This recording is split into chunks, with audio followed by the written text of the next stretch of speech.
이슈K 시간입니다. 한 주간의 정가 소식, 오늘도 홍석빈 우석대 교양대학 교수와 짚어봅니다. 어서 오세요. 네. 인공태양 유치 실패 뒤 전북도는 물론 정치권에서도 반발하며 나섰습니다. 일각에서는 전북 정치권 역할의 아쉬움을 지적하기도 하는데 전북도가 이의 신청했죠. 어떻게 전망하십니까? 예, 오늘 이의 신청을 했습니다. 과학기술정통부하고 한국연구재단이 주관하는 사업인데요. 인공태양이라고 하죠. 정식 명칭은 핵융합 핵심기술 개발 및 첨단 인프라 구축을 위한 부지 선정 네. 사업입니다. 세 개의 지자체가 신청을 했는데 전북의 새만금, 전남 나주, 그리고 경북의 경주가 했는데 예. 나주로 최종 선정이 됐습니다. 전북도에서 오늘 이의 신청을 하면서 공고문에 있어서의 절차적 문제 하자를 제기하고 있습니다. 공고문에 명시되어 있기를 부지를 무상으로 또는 유상으로 증여할 수 있는 것을 우선 협상 지역으로 한다라고 명시가 되어 있는데 네. 그 요건을 갖춘 전북도를 제외하고 그 요건을 불충분하게 구비한 나주를 선정했다는 이의를 제기한 거거든요. 실제 나주 선정 지역을 보면은 전체 부지 중에 약 85%가 개인 땅들입니다. 개인의 민가라든가 묘지 이런 땅이어서 네. 실제 특별법을 만들지 않고서는 바로 정부한테 토지 소유권 이전할 수가 없는 것이거든요. 이런 문제. 그리고 실사단이 현장에 와가지고 평가위원들이 와서 보고 현장 실사를 했어야 되는데 네. 그들은 오지 않고 이제 실무진만 와가지고 현장 실사를 하는 등 여러 가지 절차적 하자가 있다라고 이제 했고 그래서 이의 신청을 했고요. 한국연구재단에서 30일 동안 검토를 하고 조치를 내리게 됩니다. 하지만 현실적으로 이 내용이 뒤바뀌기는 희박하다. 가능성은 어렵다고 보겠습니다. 앞으로도 국책 과제가 계속 나올 텐데 이번 사례를 교훈 삼아서 중장기적으로 전북도가 해야 될 여러 가지 사업들을 관련해서 검토를 해야 될 것으로 보고요. 또 그 가운데서 물론 정치권과 전북도 지자체의 어떤 행정력 이런 것들이 잘 뒷받침돼야 될 것으로 생각합니다. 네. 지방선거 이야기도 해보죠. 더불어민주당이 지방선거 공천 기준안을 내놨는데 전북 정치권에서 우려의 목소리가 나오고 있습니다. 어떤 내용입니까? 예, 정청래 대표 체제가 출범하면서 당원 주권주의 정당을 표방을 했죠. 네. 기존에는 이 권리당원이 일이 한 표를 행사하고 대의원 같은 경우에는 17표. 그러니까 한 사람의 대의원이 17명의 권리당원 비중을 차지했거든요. 이걸 1대1로 균등하게 등가성을 맞추자. 그래서 당원 주권, 당원이 중심이 되는 정당을 표방하는 게 정청래 대표의 당시 대표 출마 공약이었고 네. 그걸 기반으로 해서 이제 대표가 됐습니다. 내년 8월까지가 임기인데 요거 관련해서 지금 오늘 민주당 중앙당사에서 이 제도 개선안에 대한 토론회가 있었거든요.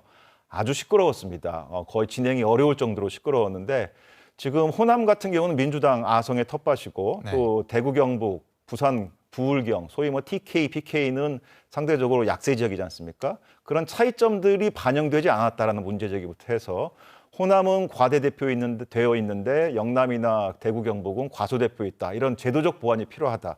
다만 이제 지금 일정상 오는 금요일 12월 5일 중앙위원회에서 이 안을 올려서 의결을 최종하기로 돼 있는데 네. 지금 이런 당내외적인 여러 가지 문제 제기 또 국회의원들 사이에서도 지역구에 따라 가지고 여러 가지 이해관계가 상충하면서 이것을 지금 연기를 해야 되는 거 아니냐. 그래서 그런 민주당 내 굉장히 지금 시끄러운 상황이고요. 예. 우리 전북도 같은 경우도 이제 아무래도 민주당 일당 독점 체제의 강성 지역이기 때문에 이 1대1 당원 주권 제도가 향후 지방선거에서 미칠 영향이 굉장히 크지요. 네. 특히나 이제 강성 지지층 또 조직선거 이런 것들이 구동됨에 따라 가지고 향후 이 권리당원 중심의 이 제도 개선안이 내년 지방선거에 과연 어떤 영향을 미칠지가 지금 귀추가 주목되고 있습니다. 네. 전북은 사실상 민주당 공천이 본선이라는 말이 나올 정도이지 않습니까? 그만큼 공천 기준에 관심이 큰데요. 이번 공천 기준안이 그대로 이제 통과가 된다면 어떤 후보에게 유리해지는 겁니까? 예, 1대1 권리당원인 이제 1인 1표인데요. 몇 가지 이제 그 선거의 형식에 따라가 좀 다릅니다. 먼저 그 자치단체장 같은 경우에 이제 예비 경선을 할 경우에는 전체 100% 권리당원 경선을 하게끔 돼 있고요. 네. 그다음에 본 경선에서는 권리당원 50%, 국민 경선 50%. 그리고 소위 비례대표라고 해가지고 전문성을 중심으로 해서 뽑는 의원들 같은 경우, 지방 의원들 같은 경우는 그간 전문성과 직종에 따라서 뽑았는데 이들에 대해서도 100% 권리당원 선거를 하겠다는 겁니다. 따라서 비례대표 같은 경우에 지금까지는 굳이 현장에서 선거운동을 할 필요성이 크게 없었는데 100% 권리당원 선거를 하게 되면은 마치 지역구 의원들이 선거를 하듯이 유세차도 있어야 되고 홍보물도 발휘해야 되고 해서 과다한 선거 비용 지출 문제가 생기게 되고요. 또 한편 이제 청년이라든가 또 장애인 또 그다음에 여러 가지 정치 신인 이들에 대한 이제 가점 제도를 주기로 했는데 이 가점 제도를 받는다 할지라도 이 조직 선거, 동원 선거가 될 경우에는 이들은 어떤 조직적인 기반이 약하잖아요. 네. 그런 차원에서 봤을 때 이 제도 개선안이 갖고 있는 전북 지역에서의 특별한 효과가 과연 의도한 대로 나타날 것이냐. 결국 이미 결정되어 있는 전북 지역의 어떤 조직 동원 세력 그리고 정치권과 연줄 이런 것들을 통해 봤을 때 전북에서 그런 효과가 유의미하게 나타나기가 어렵지 않을까 이런 비판적인 견해가 있습니다. 네, 야당 상황도 짚어보죠. 국민의힘도 공천 기준을 마련했고 조국 혁신당은 최근 새 대표와 지도부를 꾸렸습니다. 군소정당도 지방선거 준비에 속도를 내고 있는데요.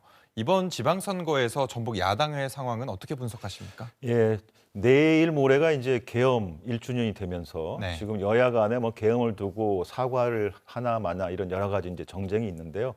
그 연장선상에서 내년 6월 3일에 있을 지방선거에서 우리 전북에서도 민주당 독재 체제에 도전하는 조국혁신당 그리고 국민의힘 그다음에 정의당, 진보당 등 이런 군소 정당들이 있죠. 예. 무엇보다도 조국혁신당 같은 경우에는 지난 총선에서 비례대표 득표 정당 득표율이 45%였어요. 예. 당시에 민주당이 37%였습니다. 압도적으로 승리를 해가지고 12석이라는 그 원내 3당이 됐지 않습니까? 다만 최근에 조국혁신당 지지율을 보면은 전국 지지율은 약 한 3%, 호남권 지지율은 한 5 내지 6% 정도밖에 안 됩니다. 굉장히 급전직하 떨어져 있는 상태인데 결국에는 단체장 선거에서는 큰 유의미한 성과를 당장은 못 내더라도 광역 및 기초단체 의원 선거에서는 조국혁신당이 민주당과 일합을 겨루겠다 이런 상황인데요. 핵심은 결국 어떤 인물들을 중심으로 낼 것인가가 중요하겠습니다. 예. 국민의힘은 뭐 여전히 사실 지금 어려운 상황에 처해 있죠. 따라서 인물난이고요. 그러다 보니까 입지자들도 별로 없습니다. 그래서 악순환인 상황이고요. 이제 진보당과 정의당 같은 경우에는 그동안 조국혁신당이 등장하기 전까지는 민주당에 대한 대항마로서 역할을 충실해 왔는데 조국혁신당 등장 이후에 사실은 민주당과 조국혁신당 사이에 끼어 있는 샌드위치 형태 지금 형상이 됐거든요. 네. 따라서 이 국민의힘, 그다음에 민주당, 진보당, 그다음에 정의당 같은 경우는 결국 어떤 인물을 발굴해서 내세울 거냐가 굉장히 중요하다고 보겠고요. 조국혁신당 또한 단체장과 또 기초 광역의원에 있어서 민주당의 인물들을 압도할 수 있는 새로운 대항마, 그러니까 정책적이든 정치력이든 그런 인물들을 어떻게 발굴하느냐가 내년 지방선거의 관전 포인트가 될 것으로 생각합니다. 네, 오늘은 여기까지 듣겠습니다. 고맙습니다.